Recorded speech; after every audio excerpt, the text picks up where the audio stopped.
Lại xe đâm đâm này rồi tay lên tóc rung rồi ho là có xe tàu thì ngồi với cơ là to mà nó bằng lưng cả một kia to chỉ một vùng bàn mà to hôm sáng có lò thì hành là hành can chi tụi bao cho con nhà thương chi về bao cho con thương thì tất cả đi cầm hành ông thì cơn bò cho con mà lúc lọ bằng lưng thì cầm sao cả chỉ cái mà to thì đã còn do anh chị làm bằng sao cái đấy một vòng mới bị chỉ thì bật bo chỉ bo nhưng mà lúc lọ bằng lưng bạc này cứ mình đang thân đi cái đông nào tập này quyền cũng coi này thì nào này chi đường nào tây hề kẻ tầm sạc âm tầm sạc ri tầm sạc mà to lo này ở nó tức là hai môn bước ra ngoài đông tức là hai môn ngồi ngoài đông tức là hai môn tai mà coi mà qua mà mà nâu qua đông chỉ là mà mà con qua đông mà pri mà con qua đông ta làm quay ra tu na cần được mua tiền bao nó mua tiền grab ô mua tiền tiền ô nhưng mua tan tộc này mua tiền tiền áp nào hay tức là làm quay ra bước nào kia lo hay cái tầm nào đi chịu để người sắc ơi nào quay ra đà sẽ cô tình hẹn mà giờ lo hẹn mà lên quay ra yêu an quay ra mà hôm có ô nào này nào tây bằng nào này hãy bư môn ai đó hãy bư nào ai đó hãy trao nào ai đó lại nào chức nào chia nào kẹt tầm này rồi xuất Johan ngộ pan tròn ba chích mà quằn ra siêu là quả nên này cực lạc mà cần mày buna bự tí mà bằng chiến cái đi ra chứ nào buna bự tí là đây chiến tầm nào tầm bạc quanh được là buna bự tí chiến mà nào thì ta là hai môn bước ta là hai môn coi ta là hai môn trao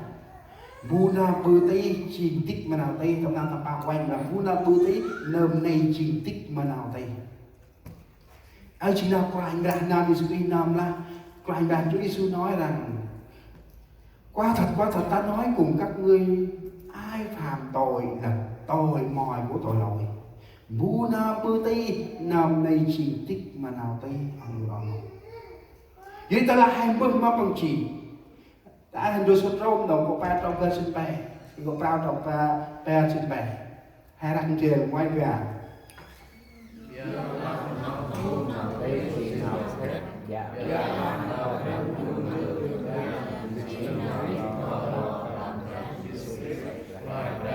Amen. Là ai quay ra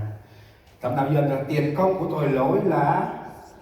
sự chết nhưng sự ban cho của Đức Chúa Trời là sự sống đời đời trong Chúa Giêsu Christ Chúa chúng ta. Ai xin nào quay ra là qua hoa ngân giờ là nó không nào thấy gì nào hết để là nào bạn đua ân thường để âm trình nào đi nó lo tầm quay ra Christ quay ra ân thường để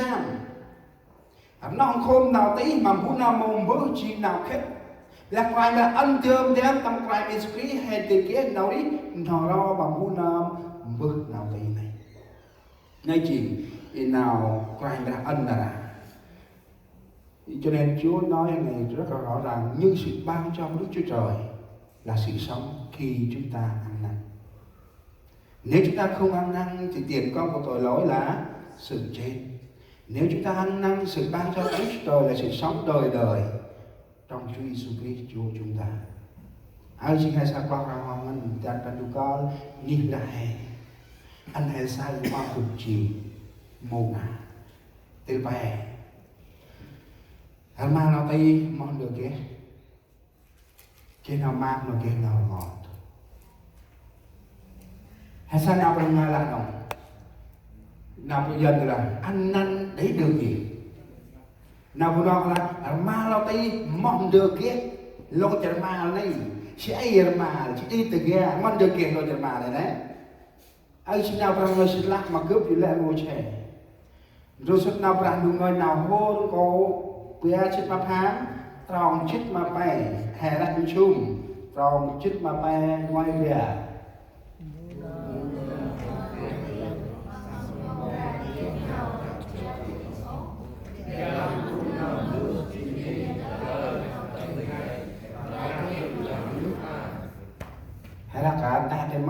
kèm một đại chỉ vi chuyển ngoài ra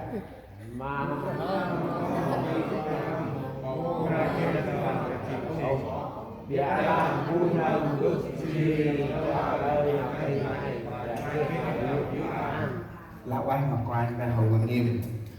bu na mò nào tì băng mà bằng chỉ mông ra kia não chặt chi cổ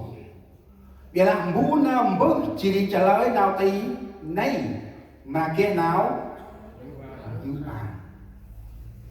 bu na mò nào tì băng mô kia nào chặt chi cổ chỉ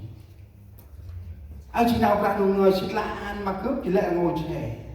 mà là tay muốn được kia hèm là kia nào chặt chiên ta là hèm bức chặt chiên mà là nào bún lạc quanh ra hạt anh David mà bự mà kia nào tay đông là mỏ kia đông mà bự hạt anh David mà là mỏ David là ma nào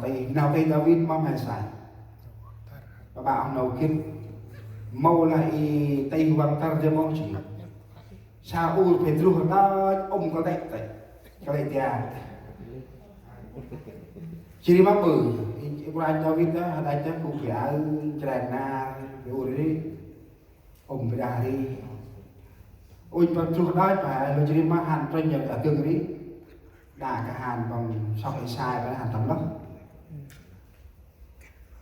chỉ hàn tầm lắm đi kể bằng khách lại sai đi sau khi ủi ra nào tay Philip ở trên David hay ngoài nữa hoàn tờ về nào khách của mình hạt anh David mà bự bằng minh bằng đồ vi bằng một mà nào tay mà là bằng bự nào tay bằng bự nào tay kata là bằng tay sa nap prime ra po jadi lumpu parma nào tay sa nap prime ra yun nào change rusut hạt anh David nubu hadat Salomon pang cih lusot ay kay masay muna mo nào tay băng mo mà kia nào chặt chiên ngộ vì là muna bơ chỉ trả lời nào tay này mà kia nào dụ à lo chìm bơ này đóng má bự lo chìm bơ này mắm chỉ là muna bơ chỉ trả lời lôi bưng này đóng hôm e chốt mà là trả lời lôi bưng này cái ông bà lôi bưng nào tay chỉ đi làm bưng nào tay cứ bao tập này mòn gì ông đâu gọi là cái con một sao cơm nấu chồng rồi này thì được làm bằng trong này đấy họ bà uống đông con đông như sao ta từng đi rồi là bên kênh cùng chăn cùng mà hôm cắt là thì mê thì riêng mẹ ếch đông cụ in gần to tao chỉ rong tay thì cụ in ông nô tao thì cùng cơ đi đạp tao một hết thì đi thì hắn đi ra hai bữa sau em tâm đi nằm mà là em tâm đi nằm một trái nó vừa bu thì chết tay chơi tao cu nạp bao này chết tay rau nạp mặc cà phê rồi cây này chịu phụ hay là trồng tai quả đông nào này quả đông nào dùng mà hay sai ta bu nằm bước chỉ hay sai bu nằm bước chỉ trả lời nào tay bu có nằm bước thơm một trả lời nào tay này một thì dụ bạn in mông a trả được con gì vậy ta là hè một bước nào tay này chỉ mong bự hay sang được chỉ nào tay này trời mô trời giúp ảnh không thì một anh ông chỉ có tình mà nào tay chỉ có tình mà là tôi là mà nào tay mất được kìa tôi là mà nào tay này kia nào chặt chi nào dần là người nào nhớ tội lỗi mình sẽ không được may mắn nếu chúng ta muốn được may mắn thì xin anh em chúng ta hãy ăn năn trước mặt Chúa trong đôi sách nào trong ngoài đâu dây ta ai sai cổ pram trên ma sinh tròn về chân hai là con rìa tìm hai sai ngoài về